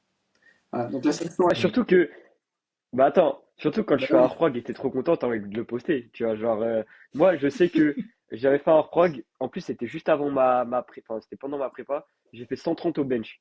C'était vraiment, c'était 120 et la prog et j'ai mis 130. Et je ne l'ai pas dit à Marie. Et un mois plus tard, après la comp, quand vas-y, ça s'était bien passé et tout, genre, je mets en story et tout. Et je dis, ouais, j'avais oublié de poster et tout, c'était il y a un mois. Je voulais juste attendre. Mais non, c'est vrai que moi, c'est vrai que j'ai pu le faire aussi, mais c'est extrêmement rare. Et en fait, bah, le problème, c'est que si tu menaces un peu, bah, le mec peut te dire justement, bah, vas-y, je te le dirai pas ou quoi. Ou alors il se dit, je te le dirai pas. Moi, je pense qu'il faut plutôt, tu sais, lui dire en mode, bah, en vrai, genre, c'est son problème, tu vois. C'est son oui, problème bien si après il sûr. a pas les résultats attendus. Et Enfin, en tant que coach, t'es du coup, tu peux rien en fait. Si toi tu t'es fais les choses bien obligé et que aussi l'athlète fait de pas lui les choses donner bien. Mais Mm. t'es obligé. Parce que sinon, il n'y a pas de contrainte. c'est sûr, Je suis pas c'est là en mode, sûr. bon, bah, frérot, tu vas me faire 50 barres Bah, c'est prises sûr. Mais faut par pas entraînement à partir de maintenant. Mais lui dire que globalement, tout acte a une conséquence. de fou.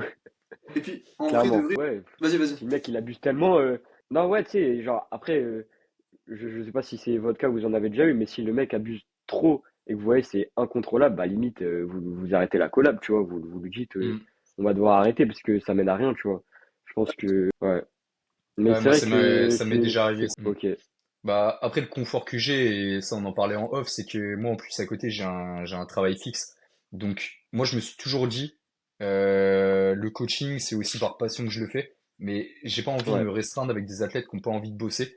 Et en vrai, il y en a beaucoup qui vont dire ça en story, hein, en mode, ouais, il me reste que deux places, je prends que les motivés, etc. Mais moi, je me suis toujours dit, il y en a beaucoup qui vont le dire et il y en a pas beaucoup qui vont le faire. C'est des méthodes marketing pour essayer de ramener des bien athlètes sûr. dans son coaching. On le Ça, en sait, vrai, on le sait. ouais, je vois pas de mal non plus à le faire. Mais moi, tu vois, je suis le Non, genre de mec. Moi, je communique pas sur le fait qu'il me reste des places de coaching ou qu'il m'en reste pas. Mais juste, je me permets, ouais, de faire du tri quand même sur les gens que je prends.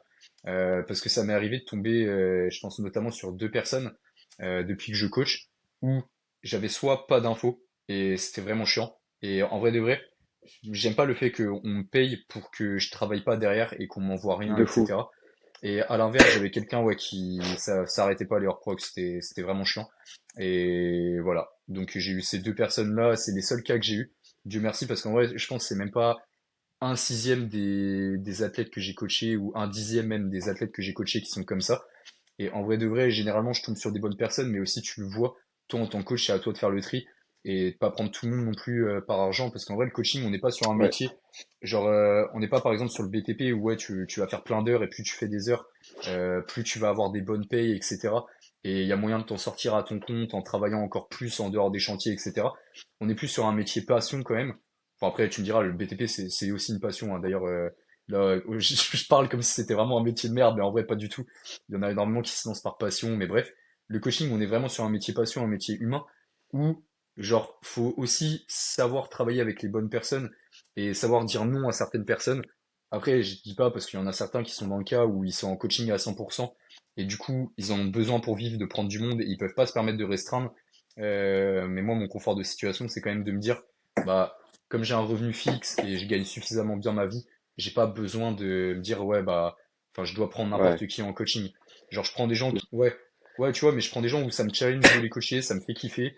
ils sont motivés, donc je sais qu'ils vont appliquer ce que je vais dire dans tous les cas. Et ça, c'est cool. Ça, c'est la meilleure des situations et c'est ce que je souhaite à tout le monde. Mais en même temps, il faut que les gens fassent en sorte d'avoir ces gens-là qui viennent vers eux. Parce que c'est vrai que, bon, si tu te permets de prendre tout et n'importe qui, tu te retrouves avec des mauvaises pubs. Après, une fois que tu as une mauvaise pub, bah, tu as des athlètes encore plus mauvaises pubs qui vont venir et tu n'auras pas forcément des athlètes que toi, tu as envie d'avoir, c'est-à-dire juste des gens qui sont motivés pour travailler. Donc ouais, Euh, faites votre tri, les mecs. Ouais, c'est ça. Mm. Après, ouais, ça peut arriver en vrai tant que c'est occasionnel. Tu vois, en vrai, Mm. Corentin, non, là, ton en fait, athlète, c'était la première c'est fois. tout le temps ou c'est C'était rare? la première fois. Ah, on m'a déjà Ouais, fait c'est ça. des hors-prog beaucoup, beaucoup moins graves et c'était comment dire, c'était pas préjudiciable. C'est vrai que celui-ci peut l'être. Et pour revenir sur la menace de sanction, Ouais, c'est qu'en vrai, Mm. je parle dans le cas où les hors-prog sont très ponctuels. Bon, chaque fois qu'un athlète m'a fait un hors-prog et que j'ai eu une discussion comme ça, juste le fait de expliquer à l'athlète en quoi c'est pas bien et aussi d'essayer de le comprendre également pourquoi il l'a fait. Mm. Souvent après, les hors-prog ils reviennent pas ou ils reviennent une fois par an, quoi. Donc c'est pas, ouais, c'est ça. c'est vraiment pas la sanction qui donne envie Ouais, d'arrêter ouais. de faire des bêtises. Oui, oui, oui, non, non, mais là, Ouais, je c'est pense que clair. c'est quand vraiment tu vas Ouais. arrêter la collab, ça doit être vraiment infernal. Je pense Ça m'est jamais que arrivé. et même Faut y si, aller. genre, bah pour faire un petit message pour les athlètes là qui sont coachés et qui bah voilà ils sont coachés et genre ils ont confiance en coach au coach qu'ils ont. Mais en fait juste faire suivre le process que ton coach te donne, euh, juste exécuter. Tu mets l'intention dans tes séances. Genre Mm. tu progresseras bien mieux qu'un mec qui hors prog et qui change tout. Genre juste Ouais. suis le process. Si t'es avec ce coach, c'est que tu lui fais confiance, tu vois. Donc autant suivre ce qu'il te dit, tu vois, sinon bah autant arrêter et tu fais tes trucs dans ton coin. Mais t'as bien plus à gagner à mettre l'intention dans ce que tu dois faire qu'à chercher à te faire kiffer Mm. en faisant des Et team à tout va, tu vois. Après, je sais Donc que, au contraire, il voilà. y a des athlètes où la confiance, elle vient aussi en se programmant. Genre, c'est-à-dire qu'au début, ils ont pas 100% confiance au coach, ils veulent pas laisser la main au coach. Mais en vrai de vrai, au contraire, des fois, la confiance, ça s'acquiert aussi. Et une fois que tu as la confiance, oui, ça se fait. Mais après, c'est vrai que Ouais, si tu as un athlète, tu sens qu'il est un peu méfiant dès le départ, et tu sens que un bloc, deux blocs, la confiance, elle est toujours pas là. Là, c'est un peu plus compliqué et pour lui comme pour toi, des fois, ça vaut mieux que ça s'arrête. Parce qu'en vrai, le but d'une ouais, collaboration, c'est c'est pas ça. juste le coach prend son argent et puis l'athlète progresse. Genre, la collaboration aussi, c'est le coach, il est épanoui dans le coaching, l'athlète est épanoui dans le coaching. Et en vrai, c'est pas un mal des fois de dire juste la confiance n'est pas installée ou il y a quelque chose qui va pas. En vrai, c'est dans les deux sens pareil, hein. Enfin, on est tous gagnant-gagnant à avoir une bonne relation qui fonctionne. Et puis, ouais, si c'est pas ce coach-là avec qui ça match, il y aura peut-être un autre coach avec qui ça matchera, et puis voilà, c'est tout. je pense que les Ouais, athlètes c'est se rendent ça, pas compte à quel point, je pense que je peux parler carrément. au nom de nous trois, quand la collaboration se passe bien, à quel point c'est épanouissant pour nous, à quel point on est heureux. Tu vois. Ça, je pense que ils Ouais, se rendent pas compte. c'est clair. Ouais. Ouais, ça va vraiment dans les deux sens en vrai, tu vois. Mm. Genre, Ouais, moi, je fais en sorte, en tout cas, clairement. enfin, là, pour le coup, j'ai aucun athlète depuis un moment de qui je me plains. En même temps, parce que ouais, je suis assez strict sur qui je prends en coaching ou non. Enfin, je vais pas dire ça non plus, c'est un peu abusé de dire ça, mais voilà, quoi, je fais gaffe en tout Ouais, cas. s'ils ont pas 400 Ouais. total, tu les prends pas, quoi. Non, non, en vrai, je fais juste gaffe, motivation et ouais, confiance, comme tu le dis, si je vois que ça peut venir pendant le coaching, si la confiance, elle est pas là, ou au moins si la personne a déjà confiance en moi par rapport à ce que je dis sur Internet, etc., c'est cool. Mais en vrai, ouais, enfin, j'ai pas cette malchance-là. J'ai que des bons athlètes là en ce moment qui écoutent ce que je leur dis et putain, quel bonheur. En fait, toi, ça te Ouais, met c'est même trop dans bien une ça. bonne dynamique de productivité, Et ouais. oui. Alors que des fois, ouais, tu te dis, je sais pas, tu vas avoir un athlète, tu sais que tu auras pas beaucoup de retours dans la semaine ou quoi. En vrai, ça peut être chiant. Ça peut être chiant pour lui comme pour toi. Je vois pas trop l'intérêt en fait. Mais pour Mais éviter quand le d'arriver à mec, ces tu moments de vois, cassure, faut parler, hein. ouais, c'est ça, tu lui expliques, mais quand le mec, tu vois, qu'il suit ce que tu lui fais, Mm, sans mm. trop poser de questions, il suit tout à la lettre, genre, il respecte tout, qu'il te fait ses retours, en vrai, c'est trop bien, genre. De T'as ouf. encore plus envie de lui faire bien ses retours et tout, et ça fait que améliorer la collaboration, en fait. Mm, mm, mm. Non, mais Mais c'est trop kiffant, ouais. ouais, C'est pour ça. ouais, Donc ouais, c'est de tous les côtés, mais c'est vrai qu'on voit souvent l'aspect des coachs qui vont parler sur Internet par rapport au coaching, mais on voit pas l'aspect aussi en tant qu'athlète, c'est quoi l'importance. Enfin, après je pense Hmm, il y a pas que des coachs qui sont là en mode je viens pour prendre ton argent et je m'en fous si tu m'envoies pas tes retours pendant 6 mois. Mais pour autant il y en a et à l'inverse il y a des athlètes qui en ont rien à foutre et il faut voir aussi l'autre côté, c'est que nous aussi on est décisionnaires, on n'est pas dépendant si tu me contactes, je ouais, suis c'est obligé de te ça. prendre et si ça se passe pas bien, je suis obligé de te garder. En fait, enfin ouais, le coaching c'est une relation, c'est donnant-donnant. Si ça marche pas, bah on se sépare. Si ça marche, au contraire, on continue et on reste parce que on fait des fondations qui sont solides. C'est un peu cliché de dire ça, mais le côté humain, il est trop important dans le coaching et ouais, faut le mettre au cœur. Et ce que vous disiez avec Marie, hein, c'est ça qui fait que ça fonctionne bien aussi. C'est que Ouais, vous deux, les gars, vous êtes des gars qui sont humains. Et quand vous avez quelqu'un d'humain en face, bah forcément, ça peut que matcher. Surtout que quand t'as quelqu'un comme Marie qui est expert aussi dans son domaine. Donc ouais. Ouais, totalement d'accord. carrément. Et le Mon dernier dernier sujet, sujet, c'en est pas Allez. vraiment un. C'est comme tu es le fidèle compère de Maxime, je voudrais que tu me donnes une unpopular opinion sur le street en général. Parce qu'on a fait ça avec lui la dernière fois. Je sais pas si t'as quelque chose. Ok. ouais. Putain, Toi, salopard. tu m'as pas préparé, Corentin. Pour moi, mais Léonard, il va être trop d'accord avec moi sur ça et je pense que Coco, du coup, tu vas nous rejoindre. C'est que pour moi, genre, tu peux progresser en street lifting sans être obligé d'avoir 2 ou 3 dips par semaine. Enfin, en tout cas, sur le dips, Ouais. tu peux progresser, ouais, je reformule, mais en gros, tu peux progresser sur ton dips sans le faire Je pour crois que autant Léonard, deux tu ou l'avais trois eu fois dans un par semaine. podcast aussi. Mais Bah, j'en fais qu'une fois. Ah, J'en fais qu'une ouais. fois depuis 2 ans.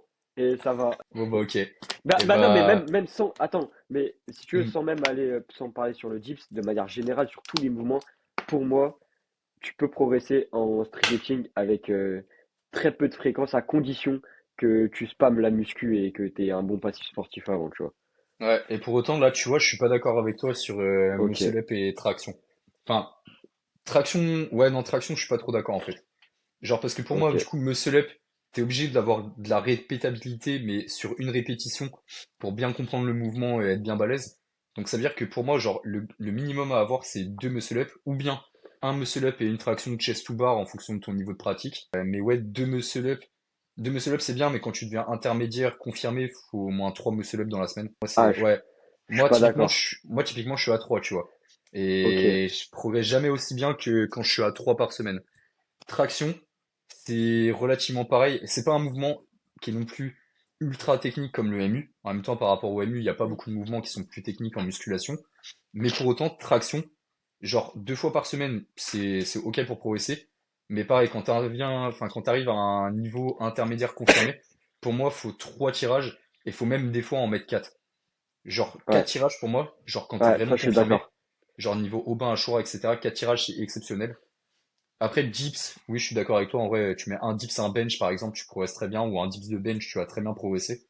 Et des fois, c'est même moins contraignant que le dips pour certaines personnes. Squat, en vrai de vrai, entre 2 et 3. Mais après, ça dépend aussi de l'anatomie de certaines personnes, parce que, en vrai, ça pourrait être aussi une populaire opinion, mais pour moi, tu vois, l'hyperfréquence en street lifting, ça peut être applicable, mais après, uniquement sur public avancé confirmé. Genre un Ouais, débutant, je mettrais jamais d'hyperfréquence. Mais par hyperfréquence, j'entends par exemple 3 dips, 4 tractions, 4 muscle-up et 4 ou 3 squats dans la semaine. Pour moi, ça, c'est de ok, l'hyperfréquence en SL.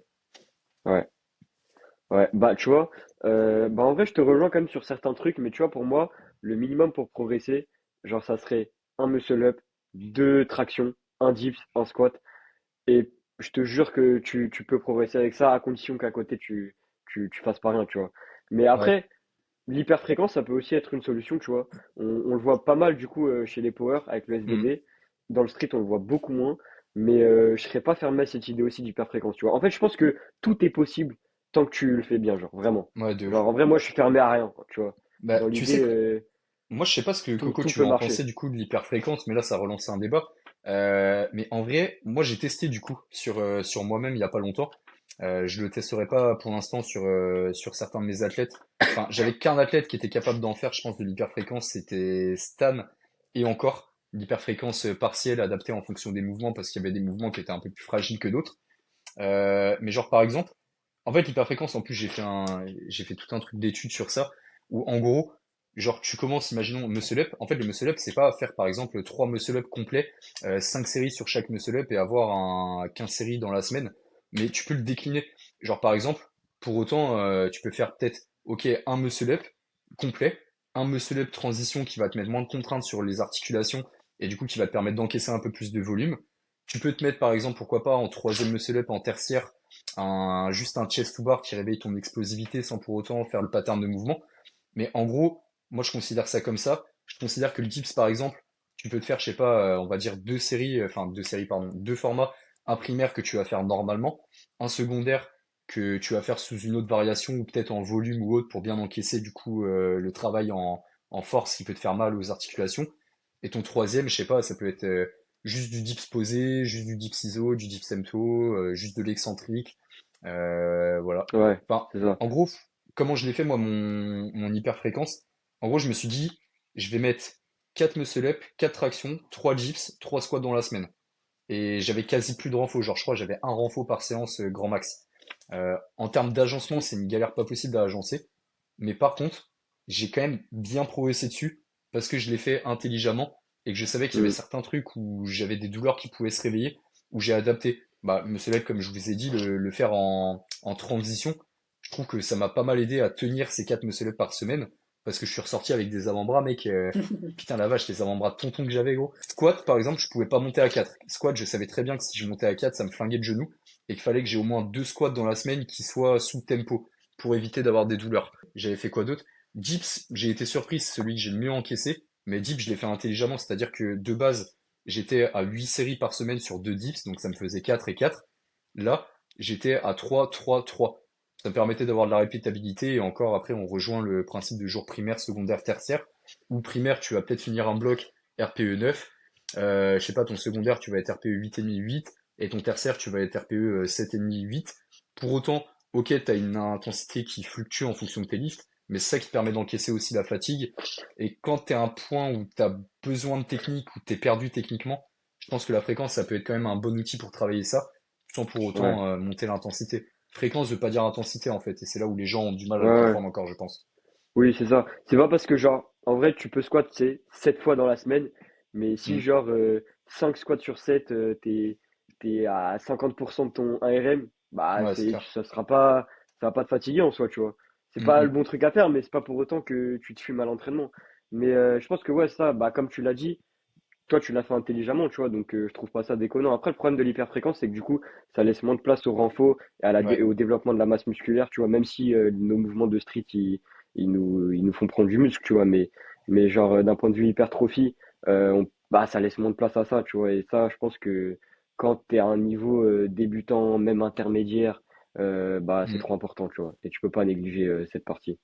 Non, c'est clair. Après, il y a un truc, c'est de toute façon dans tous les cas, le renfort, tu peux pas penser à le supprimer ou à le réduire tant que déjà t'as pas au minimum 5 ans de musculation à ton actif. Ouais, carrément. Ça, voilà. Après, moi, je suis dans les Ouais, ça, 5 c'est ans, sûr.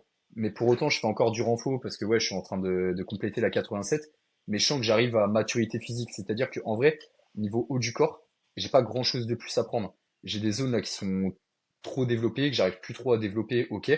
Après, les jambes, c'est particulier parce que j'ai pas 5 ans de musculation à mon actif sur les jambes et j'ai toujours eu des difficultés anatomiques qui ont fait que j'ai beaucoup ralenti sur mon hypertrophie et même sur ma force au niveau des jambes. Donc les jambes, c'est le renfort que je laisse systématiquement. À défaut, bah, du renfort sur le dos, par exemple, ou du renfort bras, type biceps, triceps, c'est du renfort que je peux me permettre de laisser de côté. Ok. Mais ouais, en fait, t'as raison. Enfin, de toute façon, dans tous les cas, ouais, quand t'as pas minimum 5 ans ou que t'es pas un avancé dans la pratique, le renfort, tu peux pas réfléchir à le supprimer, c'est trop important. Et de toute façon, en street, ça, c'est un gros avantage qu'on a. C'est comme on a des profils, les anciens, là, qui sont des avancés. Je pense par exemple à Aubin, à Choura, enfin, je peux te citer tous les gros noms, là, qui sont sur la scène. Eux, peut-être que niveau haut du corps, et c'est même pas peut-être, hein, pour avoir vu ces mecs-là torse nu, gros, tu te dis, ouais, enfin, tu comprends pourquoi ils tirent certaines charges. Mais pour autant, niveau du squat, ils ont encore de la maturité à avoir. Enfin, sans les dénigrer, bien évidemment, hein. Bien au contraire, mais quand tu regardes les jambes de power et les jambes de streeteux, sur Bien plateau sûr. avancé, tu te rends Donc, compte. En fait, clairement. tu te rends compte pourquoi il y a une différence sur le squat.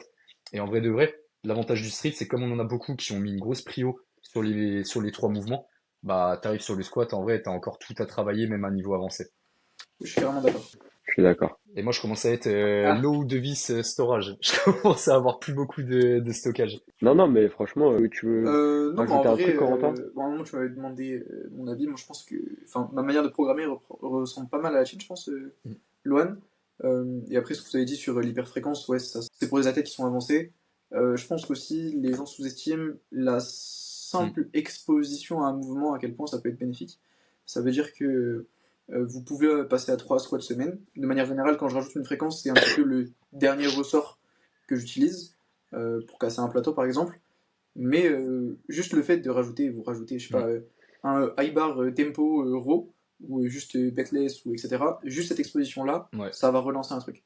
Vous n'êtes pas obligé de, comme tu l'as dit, lorsque t'es passé sur l'hyperfréquence, tu t'es pas rajouté 4 séries sur un mouvement, tu as périodisé ton entraînement, etc.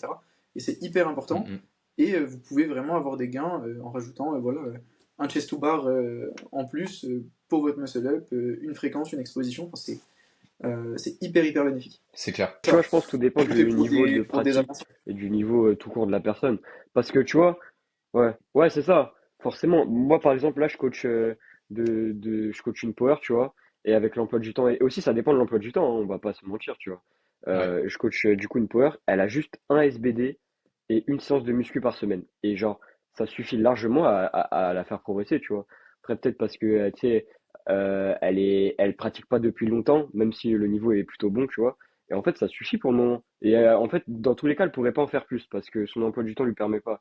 Donc, en vrai, je pense que la fréquence c'est bien, mais, chez des personnes qui pratiquent depuis peu, c'est pas C'est pas le forcément premier outil à la faire. variable la plus importante. Tu vois. Après, forcément, quand le mec il a 5 6 ans d'expérience, il commence à arriver sur des gros plateaux, des trucs comme ça, forcément ça va être nécessaire tôt ou tard, tu vois.